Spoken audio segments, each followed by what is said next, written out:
You're listening to Parenting Our Future with certified parent coach Robbin McManne, author of The Yelling Cure and founder of Parenting for Connection. My podcast is all about providing you with the tools and solutions you need in your parenting so you can create the family you always wanted.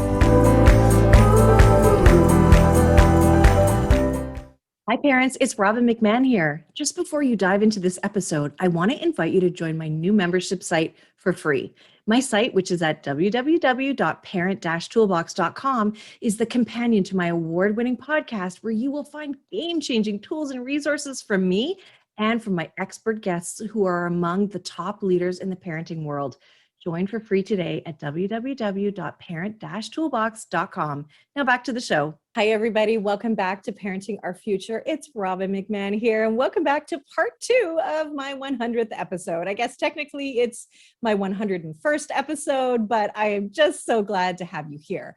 And please don't forget, you just have a couple of days left to enter to win my 100th episode prize draw. So you can enter at parentingforconnection.com. So www.parentingforconnection.com. And there you will see the awesome prizes that we have. So you can win first prize, which is a full coaching session with me. Not just 1, but 3 months worth of support for your family, specific to your family, unique to your family. What I do is I work with you for a couple of weeks, and that's just a couple of calls where I dive into your past parenting, into what's happening now with your family. And with that information, I put together a plan for you and something that is specific to the dynamic that you have in your home, right? So, that's what I do for the first prize. And the value is over $3,000 for that, by the way. And second prize is for you to spoil yourself. It's a $200 gift card from Amazon. Next, because we just deserve to have warm coffee all the time instead of microwaving it throughout the day, an Ember Smart Mug to keep your coffee at the perfect temperature while you are enjoying it. And then I am giving away for the fourth prize 4 1-hour calls with me. So there will be 4 winners of the fourth prize. And look, I'm giving these away because a 1-hour private one-on-one call sometimes is exactly what you need to make the change in your family that you want. You know, I've seen lives change in an hour. And, I just want to be able to help as many people as I can. So that is what you're getting. And everybody that enters is going to get my quick fixes for frustrated families. It is a 12-page guide, and it will give you some really easy to use quick fixes to really get you in the right mindset with the right tools and the right words to say to get your kids to listen to you so you can have more cooperation and more harmony in your home so you can feel less stressed, angry, and triggered and all that stuff. So that is my gift to you just for entering. And the steps to enter are all on the website, but just to review, it is for you to have a valid entry, you've got to go to Apple iTunes, and it's just Apple. Unfortunately, if you're using your Android phone, it doesn't qualify. So you have to go to Apple iTunes, to the podcast, search Parenting Our Future, and then please subscribe, review, and rate. So review, write an honest review of what you think of my show, and then rating, you have from 1 to 5 stars. Of course, I would love 5 stars if that feels right to you, but please do what feels right to you. So that's how you do it. And there's a form on parentingourfuture.com for you to submit. And that's where we'll get your entry. And then we will send you an email with the guide. So let's dive into the next 5 things that I wish I knew before, when I first became a mom. And so the last episode, as a quick review, I talked about how parenting isn't an emergency, how we can slow down, slower responses, and just put some space between what our kids say and do and our reaction. That it's never personal, that actually their kids' behavior, even if it feels personal, it really is never about you. It's never personal. Next was listening is everything, right? We all need to be heard. And this is the gift that you want to give your kids, is to listen, to deeply listen to them. We always talk about we want our kids to listen to us. Well, we need to do that to them. We need to do that for them. It's to really deeply listen. And next I talked about how we need to be our kids' safe place, which is all about validating their emotions and giving them empathy, even if you don't agree, And next is accepting your child. Look, you may have a child you don't like. You may have a child that has so many things going on with them, like I do, and it's easy to dislike that. It's like, this isn't what I signed up for, but it is what it is. And, when we fight with reality, when we fight with what is, that creates anxiety in us, right? And anxiety, it really comes from us being at war with what is, right? Instead of accepting it, we're at war with it. We want it to change. We don't want to accept it. We want to negotiate out of it. We want to deny it, but it just is what it is. And I know that's so cliche, right? It is what it is, but it is. And so we have to accept it. And that doesn't mean that you don't do anything about it. It's just that you accept it and you stop fighting it, which opens up so many more things for you. It opens up the opportunity for you to be curious instead of judging, right? It offers up the opportunity for you to connect with your child in a different way. Acceptance is huge. And I'll tell you what, when you don't accept your child, they feel it. So my homework for you, and I love, please, send me a post or a message, a post, anything on Facebook, on LinkedIn, on Instagram, and tell me what it is that you are accepting of your child. Tell me what it is that you enjoy about your child that they don't have to earn, that they don't have to hustle for, that it has nothing to do with talents or anything like that. It is just who they are, intrinsically who they are, what you can love about them. And I said things like, I love your feet look like mine. I love being with you. Okay, feet's weird, I know. But I just love being around you. I just love hearing your voice. I love it when you say mom. I love that sound. It's my favorite sound. And incidentally, that is one of my favorite sounds. It's just hearing my kids say mom and mummy. For a while there, one of my boys was calling me mummers, and it was my favorite thing. And my other one, my little one would call me, just call me mama. And I loved it. So all that stuff is stuff that we can get joy from, even when we have a child that's struggling, even when we have a child that is strong-willed or isn't the kind of kid that we thought we would have, right? So let's talk about my next 5 things that I just wish that I knew. And this is a big one. And this stops so many people from getting help. And that is that if you feel like you're failing, it is 100% a shared human experience. It is a shared parenting experience. We all feel like we're failing from time to time, and it's okay. I know you are always doing the best you can. And sometimes you can't even. Sometimes it's too much. Sometimes you just can't see the light at the end of the tunnel. Like, is it going to be like this always? Am I always going to struggle with my kids? Are they always going to battle me? Are they always going to talk back? Are they always going to argue with me? How do I get out of this? Will I ever be happy? Will we ever be able to take a family vacation that's peaceful? Can I even just take my kids to the park? I see everybody else, and everybody else seems to be doing better than me. Well, I'll tell you what, that's what I thought.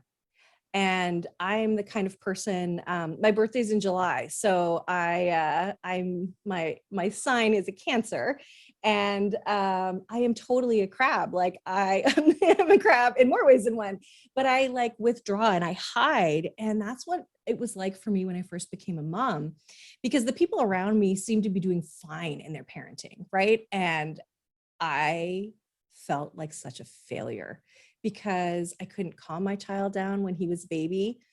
I couldn't, I couldn't do anything. Nothing I did seemed to work. And I just felt worse and worse and worse about myself. And it really started when I first had my first son. I was 11 days overdue, ended up having to have a C-section, but I was in labor for 2 days. And then I was devastated when I had a C-section. Devastated. I've never been that devastated or hysterical in my life. I remember how humiliated I felt. when I had my first shower and I had to ask my husband to pull my underwear up for me. I was humiliated and embarrassed. And I just had never experienced the depth of those feelings before.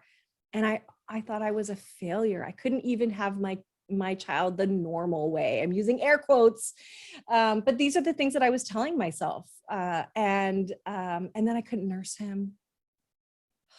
Talk about feeling like a failure. The one thing I should be able to do is to feed my child. And I couldn't do that. And I tried. I really, really tried. I did not want to give up. I tried, but it didn't work. And then I couldn't calm him down. And so I felt like a loser from the beginning. And I would spend, and so, feeling that way from the start, it skewed my perception. And I had all of these terrible thoughts about myself. I mean, I was beating myself up nonstop. Plus I wasn't sleeping. So I also couldn't sleep. And it was just like hell on earth. And I remember seeing pregnant women and going, oh, like shivering when I saw them, thinking like, oh man, you don't know what you're in for. And I just felt so alone. I felt so alone, and I didn't feel like I could admit it. I didn't feel like I could. My doctor was the first one that actually threw me a bit of a bone. And he said, do you feel like you want to throw your kid out the window yet? And I was like, oh. And of course I was like, oh, no. But I was like, yeah, actually, I think I do. But I was so ashamed. And I grew up with my dad, who was really against getting help, really against psychologists and, all this stuff. So, had I not had that experience, I might have asked for help when I needed it, but I didn't. I didn't ask for help because I was ashamed, deep, deep shame. And this is the way I see it now. I think that, we are told all of our lives that we're going to be moms as women. That's pretty much the expectation. I played with dolls. I played house, as a kid, all that stuff. I definitely thought I was going to be a mom. There was a point at which I didn't know if I wanted kids.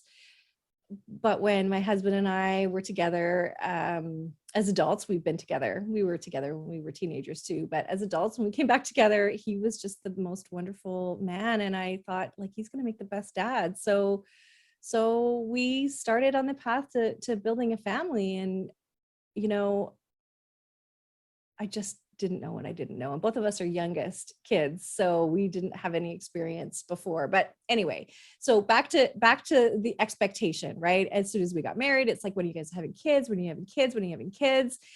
And so then it's like, okay, yeah, I guess we're doing this. Like, we're going to do this, right? You'd make a great dad. I don't know about me, but you'd make a great dad is what I said to myself. And I was still not sure I would be a great mom, to be honest. There was something in me that I felt like, I don't know if I can do this, but we did it anyway.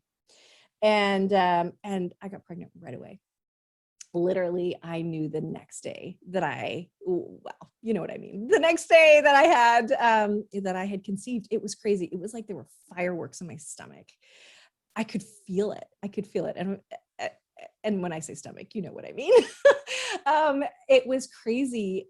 I just knew it. And so, I always say about my son that, he was just waiting to come to us. He was just waiting for the right moment. And there he was. So it was really lucky. And I know that is not everybody's experience to be that lucky to conceive so quickly, but we did anyway. And so, so the thing is that we're told all of our lives that we're going to do this, that we should do this, that it's expected of us, but nobody teaches us how. And all the experience that we have is the experience of our own childhood and how we were raised. And here's the thing, you're going to parent the way you were parented, period. That's just the way it works, because you don't have anything else to fall back on, right? For the most of us, that's just the truth. So here we are with all these expectations about being moms and being parents, and we really don't know what we're doing. And there's nobody there to take us aside and say, hey, this is what you're going to expect. And hey, sometimes it is going to be really hard. And there's days that you're going to feel so bad. And, my friend Corey, who's also a parent coach, she she says, you know, we have instructions for everything.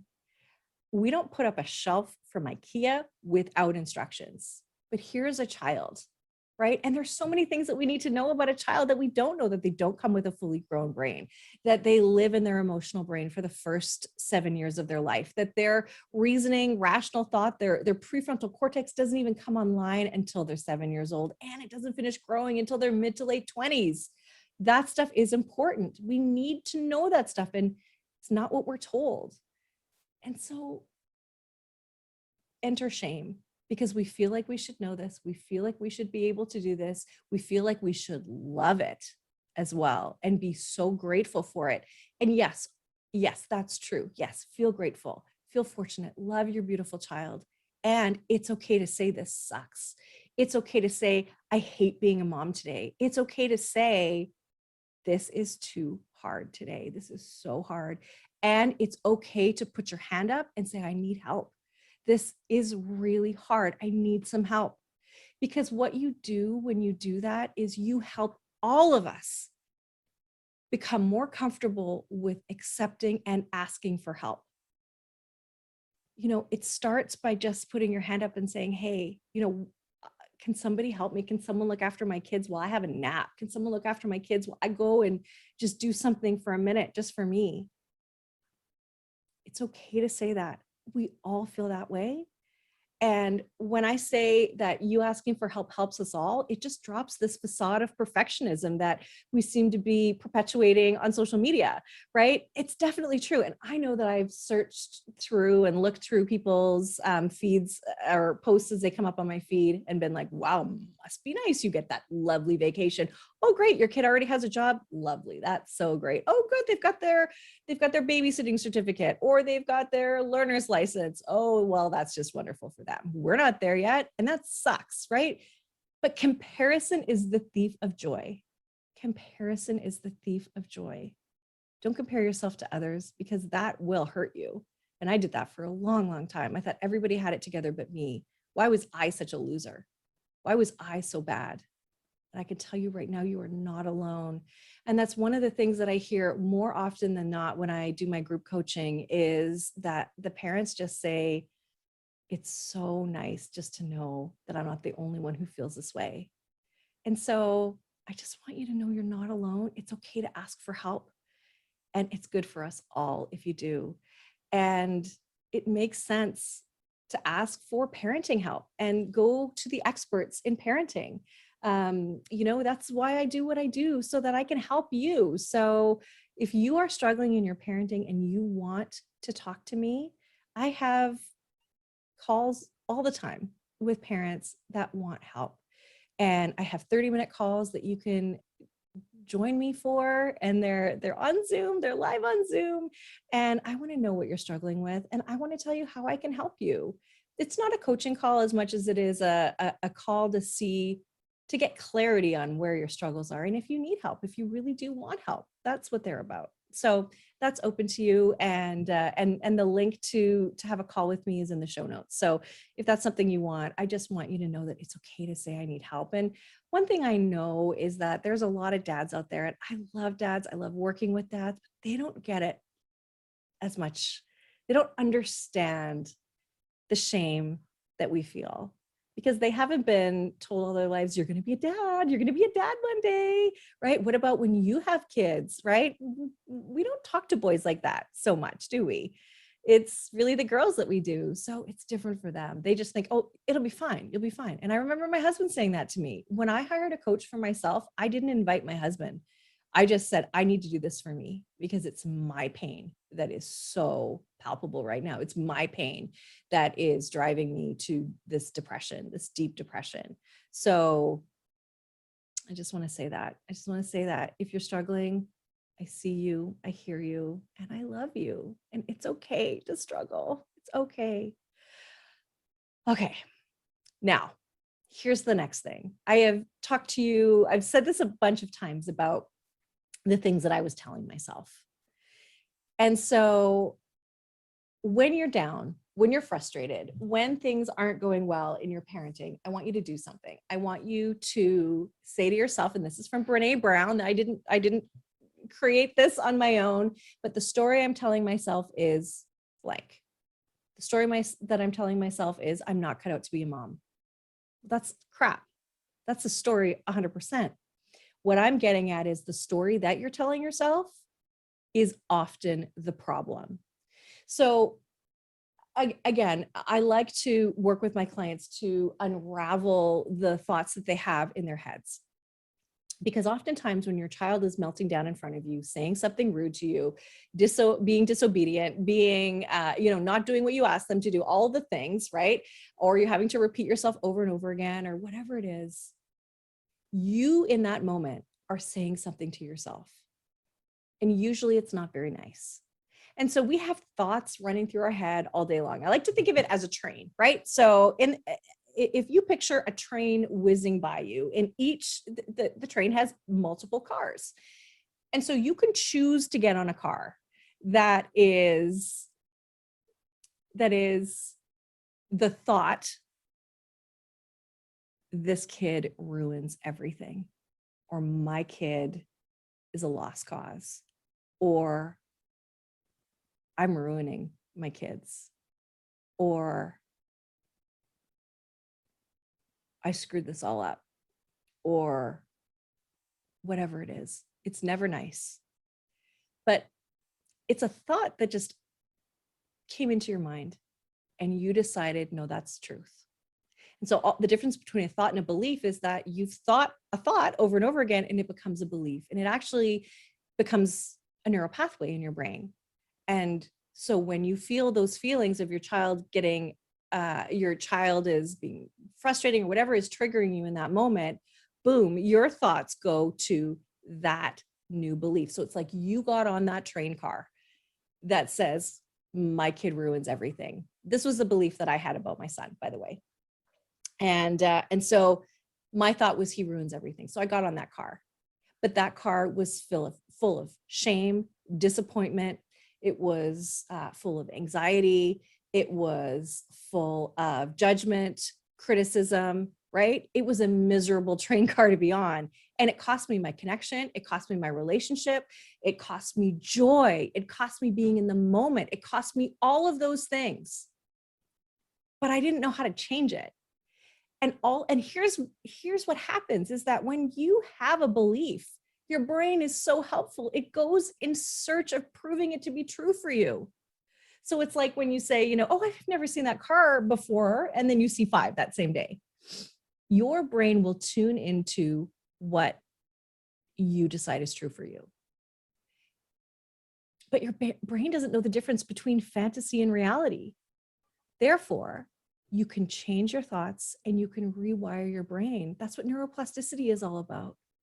So if I were to look at the misery of the thought that you ruin everything, and if I want to change it to something that is more empowering, that is more positive, that honors both me and my child, because look, there are times that he does ruin things, but really the truth is not that he ruins everything, that he just is really struggling and I can help him. So with my coach, we took that thought and she said, would you like to let it go? And I'm like, I don't know. It's pretty true.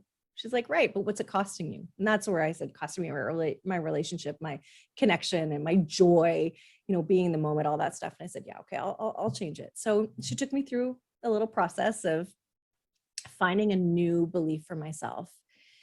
And my new belief from you ruin everything was we can work it out. And even now I like sit up a little bit straighter and I think, yeah, we can work this out. We can work it out. There's nothing you can throw at me that I can't work out, that I can't handle, that I can't say, no problem, we'll figure it out. It makes me have more swagger, like Dr. Vanessa LaPointe talks about in the couple of episodes that we've had together. Swagger. It means I am in charge and I got this. Like, you got complaints, no problem. I got solutions, kiddo. I got this, right? Even if you have to fly by the seat of your pants, even if you don't actually know what those solutions are, you just are like, yep, I got this. It's me, it's mine. So what are you saying to yourself in those moments? And the internal dialogue I'm talking about, that internal dialogue, what is it saying? What is it saying when you are faced with a situation you don't like with your child? And can you see how it costs you so much? And what can you change it to? And I want you to feel like it's a weight lifted off your shoulders, or like me, like, oh, I feel way more in control. I feel like I got this. I have got this, right? We can work it out. And I still use it to this day. And for me, it honors the fact that, look, my son might complain. That's okay. I know he might complain and I know he has some extra needs, and that's okay. I can honor the fact that he may have those complaints, but I know that I can work it out because I'm the mama. I got this, right? So I just want you to be really aware of the story that you're telling yourself. And maybe as you're listening, stop the recording for a minute. Stop the podcast for a minute. Write down those thoughts that are in your head. What are you saying to yourself? Just look at it. Don't judge it. Don't criticize it. That's not what this is about. Just what are you saying to yourself? And what can you change it to? Okay, moving on. I just mentioned Dr. Vanessa Lapointe, and I joked about this, and I think I might actually I think I might actually do this. I don't know why, but I told her I was going to get this tattooed on my arm. When connection is high, resistance is low. So when connection is high, resistance is low. So often when parents come to me and they're really struggling with their kids are screaming at them, not actually, but through their actions and through their behavior. Remember, behavior is communication, just letting us know something's going on, right? Either a need isn't getting met, a feeling isn't validated, or they don't have a skill yet. And sometimes they're just screaming at us. And I had a client one time and she said, my son, he hits me, he scratches me, it just drives me crazy. And I said, well, what have you been missing? Like how tuned into him are you when he's doing this? Because when connection is high, resistance is low. And she wasn't paying attention to him. She was stressed about other things. She was worried about how clean he was after school, right? It was right during COVID. She was stressed about all that stuff. And she was missing his communication. And so by no fault of his own, he just and can you imagine, you get madder and madder and madder, and it's like you're the thermostat, right? Until you just blow out the top. And that's what he was doing. He was scratching, and he was wanting to smack her, like, Mom, pay attention to me, right? So when you have behavior that you don't like, sometimes it's because your connection isn't there right now, or your connection needs some work and you need to go back and reconnect. And by the way, it's never too late. But what I know from all of the guests that I've had that talk about things like John Sovak, who talked about supporting your LGBTQ plus child, or the addicted child, where we talk about your kids getting into drugs. The way through it is through connection. The way through supporting your child is through connection. It's all about connection, and our kids need it. And we are wired for connection, right? That's why isolation and lockdowns have been so hard on us, because we need our people, right? We need our people. And as parents, we are the number one. Connection needs to be the highest between parents and our children. And like I've said before, when we have that deep connection with our kids, they will want to come to us. They will want to talk to us. They will choose to be with us when they can choose whether or not to be with us. And it just lets them know and reaffirms for them that we are their safe place, and that we are just there as their biggest supporters, and we can help them work stuff out, even if they've done something bad or wrong or naughty or in trouble. Connection really is everything. It's everything. And connection is made up of everything from what I've already talked about: not taking things personal, slowing down, deeply listening to your child, validating emotions and giving empathy, asking for help when you need it, not trying to be everything to everyone and nothing to yourself. Noticing the story you're telling yourself, all of that, all of that is what builds connection. So please know that when things are off, go back and reconnect. It's never too late. It doesn't matter how old your kids are, you can still go back and repair any kind of rupture in your relationship and reconnect. It may take time. The older they are, the longer it's gone on, but it can always happen. It can always happen. Okay. So that's connection. And that's why I named my company Parenting for Connection. That's because it's everything. It's everything. All right. Now I want to talk about punishing, because I know with this way of parenting, parents get stuck on punishing and they want to know, okay, well, if I'm not supposed to punish my kids, how do I teach them a lesson? And it's right in there in the question. You have to teach. I want you to think of raising your kids as teaching your kids. And that punishment sends all the wrong messages, right? When we punish our kids, think about it. They are less likely to focus on what they did or should have done, and more likely to focus on the punishment and how mean you are, right? I remember when I was hit as a kid, all I'd think about is how mean my parent was and how much I hated them. So it actually distracts from the actual issue, which was the thing that the kid did that was wrong, right? It also shows that the people who are the most important to me, who love me, who cuddle me, who tickle me, who kiss away my tears, who support me, sometimes they take away the things that I love the most and hurt me on purpose. How can I fully trust them? And as your kids grow older, and I talked about this in the last episode, your power and your influence, if you've just used punishments, it starts to ebb. And that's the natural way of things, right? As your kids get older, they get jobs, they get cars, they have a life outside of your home. And so your threats for punishment, your threats in general, just are shrugged off by your kids. And you've never learned how to influence them, right? And that's the key. So punishments don't work, but what you do instead is you teach. Your child does something you don't like, you say, okay, how come? What's going on? How do we fix this? And then maybe they do it again. And you say, hey, remember we talked about that. Let's go back to maybe that solution that we came up with doesn't work. What do we need to do? You just keep teaching and teaching and teaching until they get it. Remember, they don't have fully grown brains. It's the teaching that's important. It's the teaching. So please teach your kids, don't hurt them, don't punish them, don't take the things away that they love, because then we become figures of instability and they don't know whether we're coming or going. And then that creates a dynamic where your kids are always hustling and they're more demanding than ever, instead of trusting you, leaning on you for the support and the guidance that they need. Our kids definitely need boundaries. They need, they need to know what's okay and what's not okay. But when they do something that's not okay, it's why, how come, how do we fix this? Were you not clear about it? Or, we need to learn this again, or, whatever. But it's not about taking things away and hurting them and punishing them.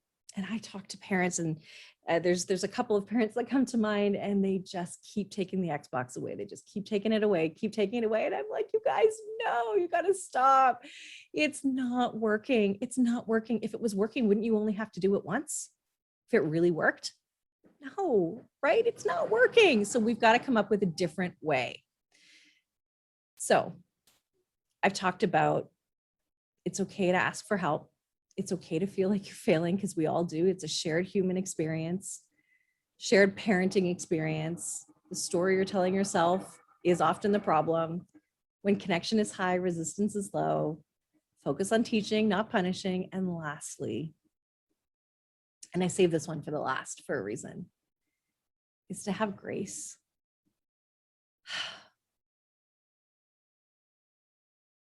It's to have grace for yourself when you make a mistake.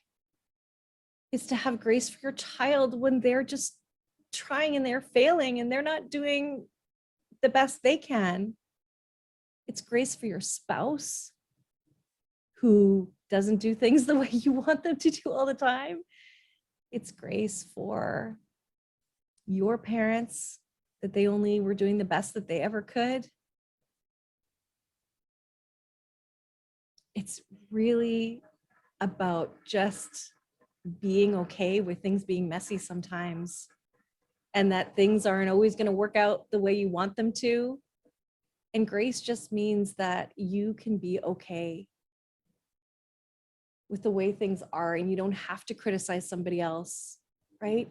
How about grace for those moms that you think have it all together, but secretly might not? Oh, grace is so important, and I know that, oftentimes when I work with couples, I have to say that to him, like, look, you guys are just doing this together. You're just starting this new way of communicating, this new way of being with your kids, and you got to go easy on each other. That's what I mean. I mean, go easy on yourself. Notice those thoughts. Forgive yourself. Let it go. It's okay to let it go. You don't have to keep track of all of your mistakes and all of the things that you think you didn't do right. It's going to be okay. It's going to be okay, right? You can ask for forgiveness. You can forgive yourself, but I just want you to have grace for yourself. And grace for yourself also means taking care of yourself. It means being kind to yourself. And that means maybe you take a day off here or there. You ask for help so you can do something that makes you happy and brings you joy, right? And not feel bad about it. That's grace. And so I want to leave you there. And I want to ask you, who needs some grace in your life? Is it you? Is it your partner, your husband, your wife? Is it maybe your in-laws, maybe your parents? Who needs some grace? Because what I know for sure is that for the most part, most people are just trying their best to do their best. And if their best isn't good enough in your eyes, first, remember it's not personal. And second, give them some grace. What I know now is that the way people act and the way people show up in their lives is because of their own experiences. It's not about me at all. You might hate me, but I know that that's not about me. That's because you're feeling something that I bring out in you or I bring up in you. It's not about me. And so who needs more grace in your life? Who can you forgive and let go?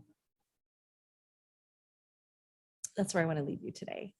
So I hope that helps you. I hope that helps. And I, again, want to thank you from the bottom of my heart for listening to my show, for being the kind of parent that cares. And I want to just end by saying thank you to a few people. I want to say thank you to my beautiful kids, Parker and Aiden, to my husband, who is everything to me, to the people in my life who have helped me, from our doctor to our pediatrician, to people like Dr. Vanessa Lapointe, who have personally helped me, to Michelle Schilvach, who has helped us as well, to my beautiful sister-in-law, who helped me in some dark times, even when I pushed her away, to some beautiful friends that I have. I think of my friend Susan, my friend Diana, my friend Tanya, people who I really love and who have been there for me in some of my darkest times. So this is for you as well.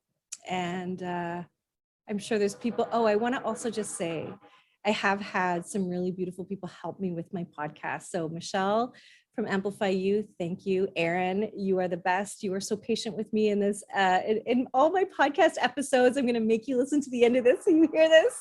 And to Evans, you are awesome. Thank you for all of your help. Thank you for helping me with this podcast and helping me to create a product that I'm really proud of. So with that said, I hope you will enter to win some time with me, a package with me. Go to parentingourfuture.com. And again, thank you for being the kinds of parents that want to bring your kids up so they thrive in this complicated world that we have. But I'll tell you what, when you parent like this every day, you don't have to worry about the future, because this way of parenting ensures their long-term well-being, and it also ensures yours. Thank you so much. Bye for now.